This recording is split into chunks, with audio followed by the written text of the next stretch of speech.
Buenos días. Pues agradezco la invitación a participar en este foro. Digamos, es un honor y al mismo tiempo un compromiso aquí empezar con esta primera intervención que le pusieron el nombre pomposo de conferencia magistral, pero va a ser una charla general. Cuando me puse a pensar qué es lo que podría decir al venir a este foro, un fuereño que no conoce bien la región, ¿qué puede decir acerca de ella?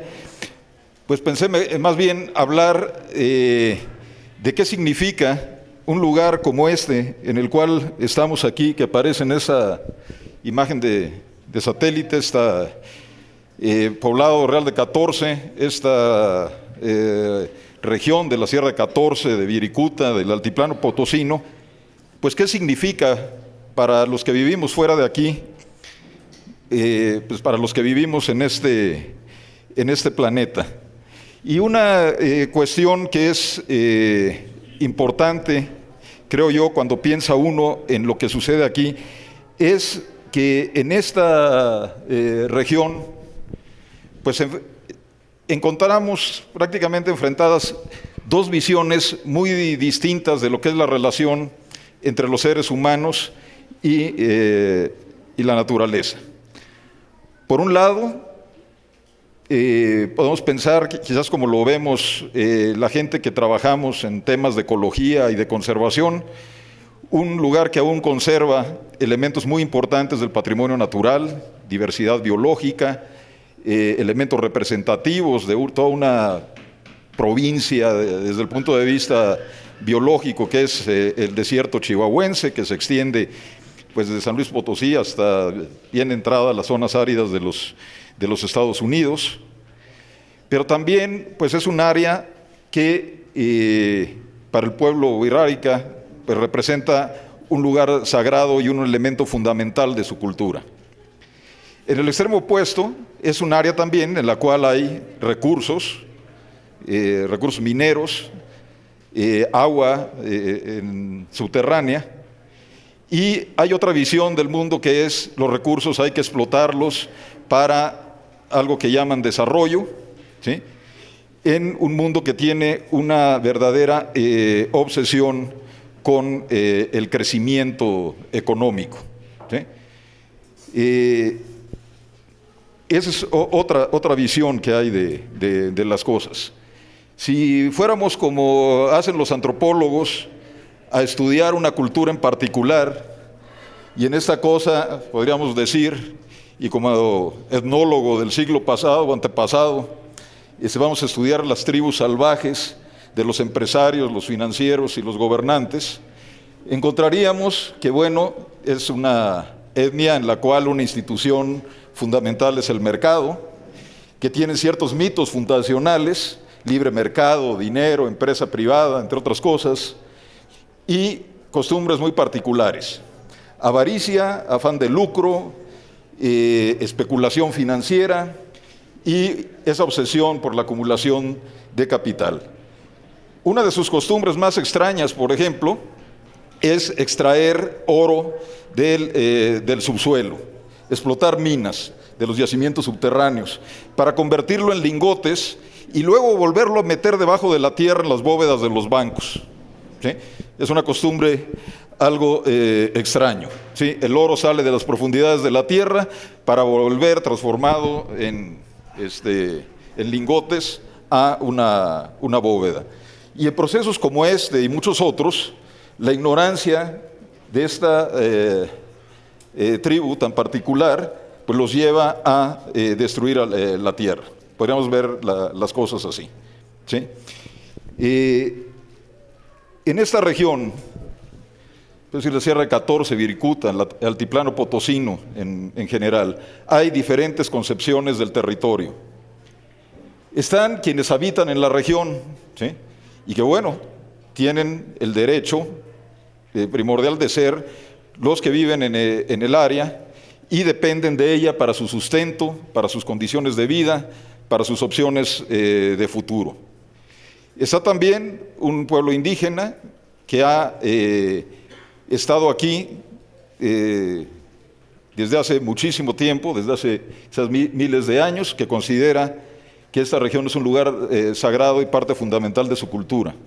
Están las empresas mineras o las empresas agrícolas que ven esto como fuente de recursos naturales, explotar, que lo ven como algo para el beneficio económico. Y está el gobierno, y el gobierno pues plantea como una de sus misiones fundamentales el desarrollo social y el crecimiento económico. Pero entra la duda, ¿crecimiento económico para qué? ¿Para quién?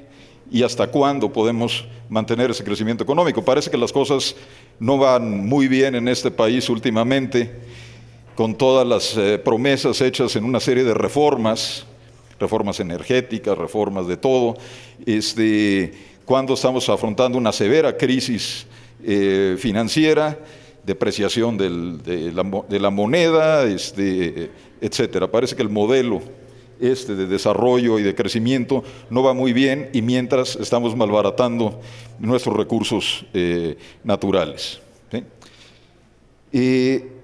Esa obsesión por el crecimiento económico y por la explotación de los recursos pues lleva a cosas como esta que aparece en esta foto, que ha sido ampliamente difundida en internet, ¿sí? Esto es Cerro San Pedro, en este estado de San Luis, afectado por Minera San Javier, y vemos ahí la explotación de la mina prácticamente al lado del centro del pueblo, ¿sí? Y la gente que vive en estos lugares pues resultan ser los primeros afectados, aunque casi siempre se habla de que van a ser beneficiados por los proyectos de desarrollo, por la explotación de las minas y otros recursos, y sin embargo son los que sufren las consecuencias de la transformación del paisaje donde viven, de la erosión de los suelos, del aumento del riesgo de desastres naturales, de la contaminación del agua, en fin, ¿sí? Una serie de impactos críticos. Donde yo hago la mayor parte de mi trabajo y cerca del lugar donde vivo, está, por ejemplo, la comunidad indígena de Ayotitlán, ¿sí? Y en terrenos de ella se instaló una empresa minera, Peña Colorada, hace mucho tiempo, una de las principales productoras de hierro de este país.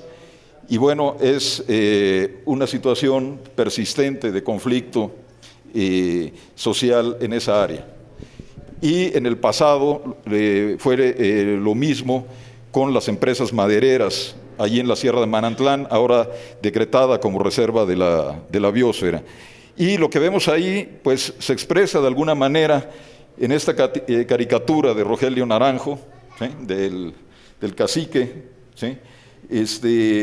El acaparamiento de la riqueza, los recursos, de repente en pocas manos, a costa del ambiente, a costa de mayor desigualdad social y pobreza, y conflictos sociales. Y también lo expresa esa manta que pusieron en esa comunidad de Ayotitlán en una visita del gobernador de Jalisco, que dice: la riqueza de nuestros recursos naturales es la causa de nuestra miseria por la injusticia.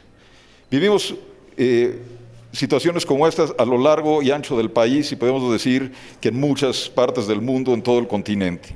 Conflictos entre estas visiones encontradas de explotación de los recursos, por un lado, y de los derechos de los pueblos que habitan en las áreas donde están esos recursos. Enfrentamos también el problema de modelos productivos, por ejemplo, el modelo predominante de la agricultura tecnificada en nuestro mundo, donde la producción se centra en variedades de alto rendimiento, que para hacerlas producir se necesita irrigación, fertilizantes químicos, maquinaria y el uso de venenos.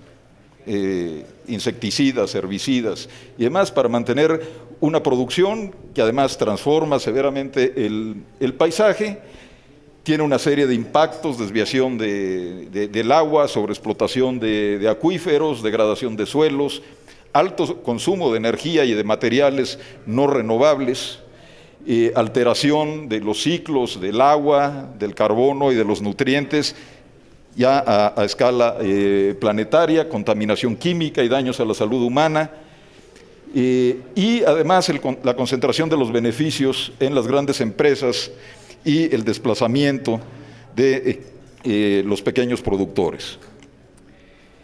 En este mundo del crecimiento económico acelerado, pues el sistema económico dominante en su desarrollo ha generado una transformación a escala planetaria. Hay un alto consumo de recursos naturales que no se debe solo al crecimiento de la población. El crecimiento de la población es solo una parte de esta cuestión. Algo muy crítico es el crecimiento de los niveles de consumo, que además son desiguales. Según un estudio internacional, la evaluación de ecosistemas del milenio, publicado en 2005, hacia el 2050, el Producto Interno Bruto, es decir, la economía mundial, se supone que crecerá de 3 a 6 veces y en consecuencia el consumo de recursos naturales y de servicios de los ecosistemas.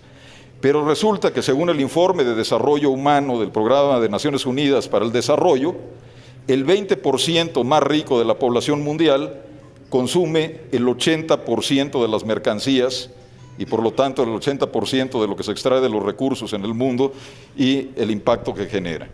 Y el desarrollo de este tipo de sistema ha transformado nuestro planeta de una manera muy acelerada en los últimos 250 años y aún más acelerado en los últimos 50 años. ¿Sí?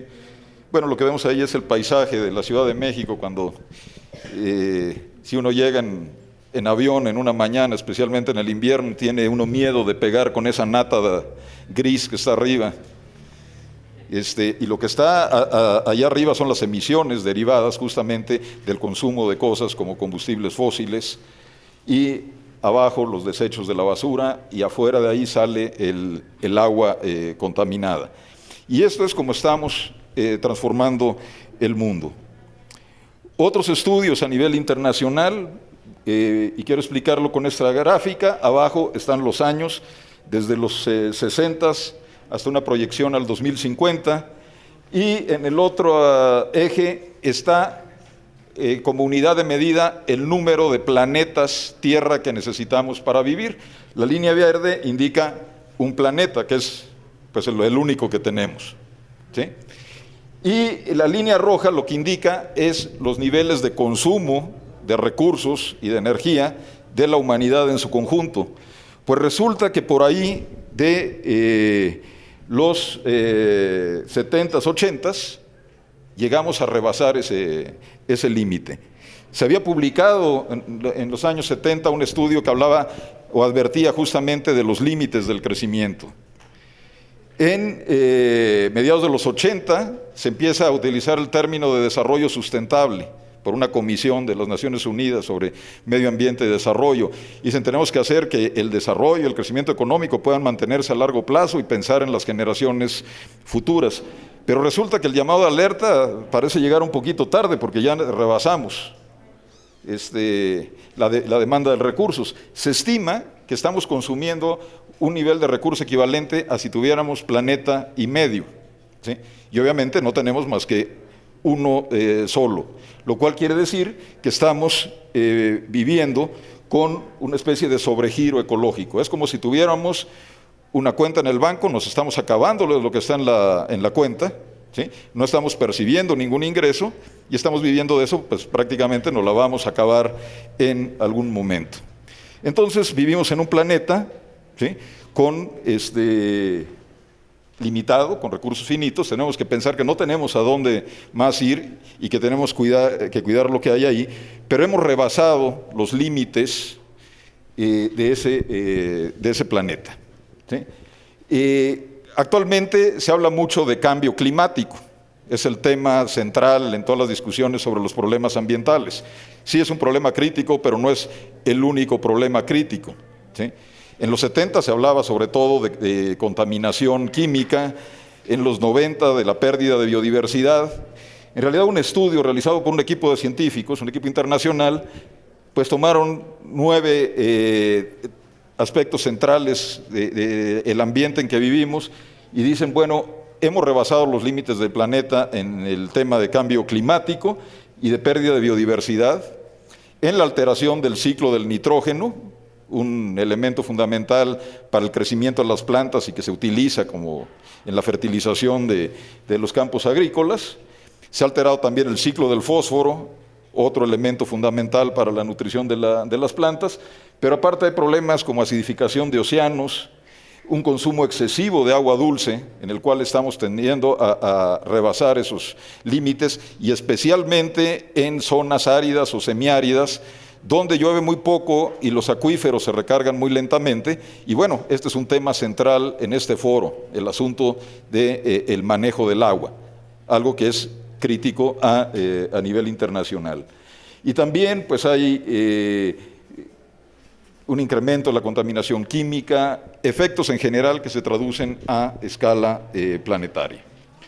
Entonces, cuando hablamos de cosas como conservación, desarrollo y sustentabilidad, tenemos que tomar en cuenta que dependemos de ese planeta donde vivimos y que la vida, es decir, al final de cuentas, es con lo que tiene que ver la ecología, con la vida de los humanos y de todos los demás organismos vivientes que comparten con nosotros ese planeta, y nuestro sustento, eso que llamamos economía, pues dependemos en ambas cosas, las sociedades humanas, de los ecosistemas, o dicho de otro modo, de la naturaleza. El desarrollo del moderno sistema social mundial ha generado un proceso de degradación ambiental a escala global. Los límites del crecimiento se han sobrepasado y enfrentar la crisis del cambio ambiental global implica transformaciones sociales y no nada más simples remedios técnicos o incentivos económicos. Se requiere una transformación social, y parte de esta transformación social tiene que ver con la cultura, y la sociedad moderna, dominante, debería de aprender de otras culturas, de otros pueblos, que tienen otra manera de interactuar con la naturaleza y de pensar en ella. Los problemas no son solo crecimiento demográfico y balance entre la población y los recursos. Hay problemas críticos de alto consumo y de desperdicio, de degradación por sobreexplotación de los recursos y de prácticas de manejo deficiente. El agua es un caso particularmente típico de sobreexplotación, de mal manejo, ¿sí? El agua se extrae de los acuíferos más de lo que recargan, y luego esa agua se contamina y se vierte hacia los ríos, hacia los lagos, hacia los mares. Y eso está en buena medida dominado por ese afán de lucro, por esa avaricia y por esa visión de corto plazo, ¿sí? Por una mentalidad desarrollista y economicista, por la existencia de mecanismos institucionales que son inadecuados para la gestión ambiental. Por ejemplo, en el gobierno pues hay una visión sectorial, cada dependencia cubre un cierto sector, lo ambiental es visto como un sector adicional cuando en realidad es algo que es transversal a todos los sectores. Y existe también una fuerte creencia en remedios tecnológicos. Parece que la ciencia y la tecnología nos van a salvar del problema, y en muchos casos lo que hacen es ayudarnos a agravar el problema. Y hay dos perspectivas diferentes también de esta cuestión que se ha dado en llamar desarrollo, ¿sí? Hay quienes ven el desarrollo como un crecimiento de la economía, ¿sí? Y entonces le ponen sustentable, planteando que a través de remedios técnicos, de instrumentos políticos y económicos, vamos a hacer una gestión ambiental que nos permita remediar los daños de un crecimiento económico que pensamos, como está en el gráfico arriba, que puede irse hasta el infinito, que puede seguir eternamente. Y no es así. Voy a citar las palabras de alguien que era economista, pero lo dijo atacando a sus colegas, que decía: quien piense que puede haber un crecimiento económico infinito en un planeta finito, o es un imbécil o es un economista. Bueno, eso lo dijo un economista, pero hay que tomar en cuenta esa crítica. Otra idea es que el desarrollo como proceso puede orientarse hacia un estado que llamamos sustentabilidad, y que el desarrollo es un proceso más bien de organización social y de adaptación socioecológica a las condiciones que nos impone el medio en el que vivimos. En la evolución humana, los humanos pudimos expandirnos por todo el mundo gracias a la adaptación cultural al medio, ¿sí? En el 99% de la historia humana, pues ha sido un proceso de adaptación, pero ahora queremos dominar el mundo en el que vivimos, ¿sí? Entonces, quizás deberíamos de pensar en el desarrollo más que nada como un proceso para alcanzar algo que es la sustentabilidad y que habría que definir, pues, qué cosa es eso de la sustentabilidad. Y una de las cuestiones fundamentales para que algo pueda mantenerse a largo plazo es conservarlo. Y parte de lo que tenemos que conservar son los ecosistemas de los cuales depende nuestro sustento. Y esos ecosistemas pues están formados por las plantas, por los animales, por los microbios también que viven ahí, por los hongos, interactuando con el suelo, con el sol, que es el motor de todos los procesos vitales, interactuando con el aire, la atmósfera, interactuando con el agua, con la roca, con los minerales que están ahí. Dependemos de esos ecosistemas para vivir, y el funcionamiento de esos ecosistemas pues depende de la existencia de diversidad biológica. Pero cuando se habla de conservación, en general se piensa solamente que queremos proteger plantitas o animales emblemáticos o carismáticos. Y en realidad, una cuestión clave es que la diversidad de organismos vivientes juega un papel importante en los procesos ecológicos de los cuales depende lo que se ha dado en llamar servicios ambientales, es decir, las funciones que cumple la naturaleza, que regulan el medio ambiente, que nos proveen de recursos naturales y que también mantienen una serie de cosas que se valoran culturalmente, y de lo cual dependen una serie de beneficios para las sociedades humanas, de sustento, de salud, de calidad de vida y de realización cultural y espiritual. Pero nosotros, al intervenir sobre la naturaleza, sobre los recursos, pues generamos una serie de impactos, y entonces tendríamos que regular cómo manejamos las cosas. También, cuando se habla de conservación, deberíamos de pensar que se trata de mantener ecosistemas tanto naturales como transformados, incluyendo entre estos ecosistemas los campos agrícolas o incluso los centros de población, pero vistos desde una perspectiva ecológica, es decir, de relaciones entre componentes, procesos, funciones, y que lo que queremos conservar no es nada más las especies emblemáticas o carismáticas que le puedan interesar a un conservacionista, por ahí, sino mantener esa capacidad de los ecosistemas de darnos lo que se ha llamado servicios ambientales, mantener a largo plazo valores naturales y culturales, conservar los mismos recursos que estamos aprovechando, ¿sí? Un agricultor lo primero que tiene que pensar es en conservar el suelo del cual depende la producción agrícola. Un silvicultor lo primero que tiene que pensar es cómo mantiene a largo plazo las poblaciones de árboles que nos proveen de madera. Si aprovechamos el agua del subsuelo, tenemos que pensar cómo conservamos a largo plazo esa agua del subsuelo y cómo mantenemos en general la productividad de los sitios de donde extraemos los recursos naturales. O sea, conservación no es nada más lo que hacemos cuando se decreta un área de conservación, un área protegida, sino lo que hacemos cuando tratamos de usar bien la tierra, ¿sí? Y enfrentar lo que un conservacionista norteamericano, Aldo Leopold, decía que es el reto más antiguo de la humanidad, y que este reto es obtener el sustento de un pedazo de tierra sin destruirlo. Entonces hay varios retos para la sustentabilidad y la conservación, retos que enfrentamos aquí en Viricuta o en la Sierra 14, retos que enfrentamos en lugares como la Sierra Manantlán o en cualquier otro lugar que se les ocurra de este planeta donde se están tratando de hacer acciones para manejar mejor los recursos y conservar el patrimonio natural y cultural. Los límites del crecimiento han sido rebasados, hay procesos críticos de degradación ecológica y cambio ambiental global. Vivimos con un sistema mundial basado en la producción y consumo intensivo de mercancías, que es prácticamente la fuente del problema. Las decisiones políticas están basadas en una lógica de acumulación de capital, están pensando en privatización, desregulación, libre mercado, etcétera, con efectos desastrosos que estamos viviendo. Se privatizan los beneficios, pero se socializan los costos económicos y ambientales. Y los tomadores de decisiones pues tenemos que reconocer que son ecológicamente analfabetos, incluso los que llegan a titulares de las secretarías o de las dependencias encargadas del medio ambiente, y que además orientan su acción en favor del interés privado y no tienen un compromiso real con la sociedad. Hay esa perspectiva sectorial a la que ya me referí, una visión fragmentaria de la realidad, y pues esa palabrita ahí de procrastinación quiere decir dejar siempre las cosas para después, ¿sí? No se actúa.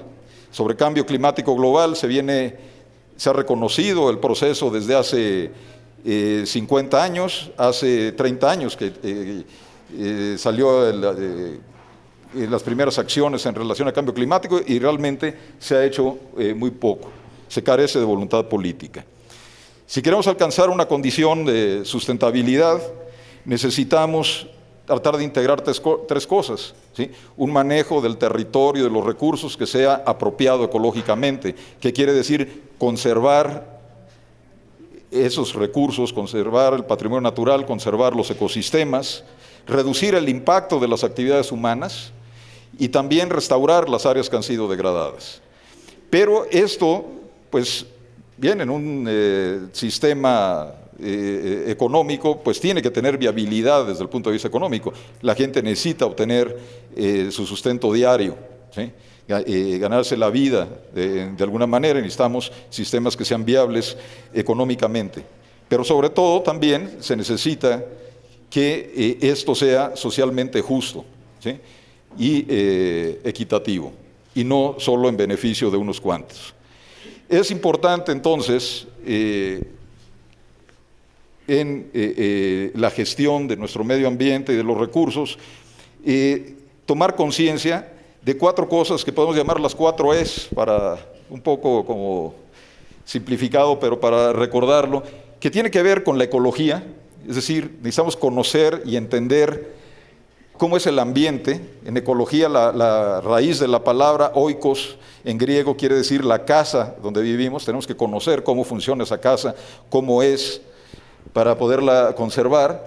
Y del otro lado, pues está la economía, que tiene la misma raíz, oikos, la casa, que quiere decir la buena administración de la casa. Esa es la ciencia del sustento humano. Entonces necesitamos una economía pensada en función de los seres humanos en general, y no nada más de la lógica de la ganancia. Un filósofo griego, Aristóteles, había dicho ya esto hace más de 2000 años. Hay una diferencia entre lo que es la economía, la buena administración de la casa, y lo que él llamó también otra palabra rara del griego, la crematística, que es el arte de hacerse rico. Bueno, la teoría económica actual está centrada en ese asunto nada más de la ganancia, no de la buena administración de la casa. Y los otros dos aspectos clave tienen que ver con algo que ha estado arraigado en muchas de las culturas humanas, de las culturas tradicionales, en los pueblos indígenas, que es una relación con el mundo que nos rodea, basado en la ética y la estética, que tienen que ver con los valores y la conducta de respeto a la naturaleza, respeto a los derechos de otros seres humanos, y la sensibilidad en la percepción de la belleza de la naturaleza y en general de nuestra dependencia de la naturaleza y del planeta en que vivimos. Entonces, aquí en un pequeño punto del mundo que está señalado ahí, en ese punto rojo, aquí donde nos encontramos, en este lugar, pues hay una serie de enseñanzas importantes y un proceso en el cual es importante la discusión de cómo es posible conservar estos espacios, mantener esto que es parte del patrimonio cultural, el sitio sagrado de uno de los pueblos indígenas de este país, cómo los habitantes de este lugar, la gente que vive en la región, puede mejorar sus condiciones de vida, y esto implica pensar a largo plazo, planear, ¿sí? y definir las cosas con una visión integral y no solamente en función de los intereses económicos de corto plazo, de sacar el agua para producir jitomates, aunque se agoten los acuíferos, o extraer el oro de las entrañas de la tierra. Yo creo que justamente lo que nos deja el proceso que ha venido dándose aquí en Virikuta, y si lo relacionamos con otros lugares con procesos similares, es que tenemos que pensar en que otro mundo diferente a como el que estamos viviendo puede ser posible y que hay muchas enseñanzas que podemos extraer de aquí. Muchas gracias.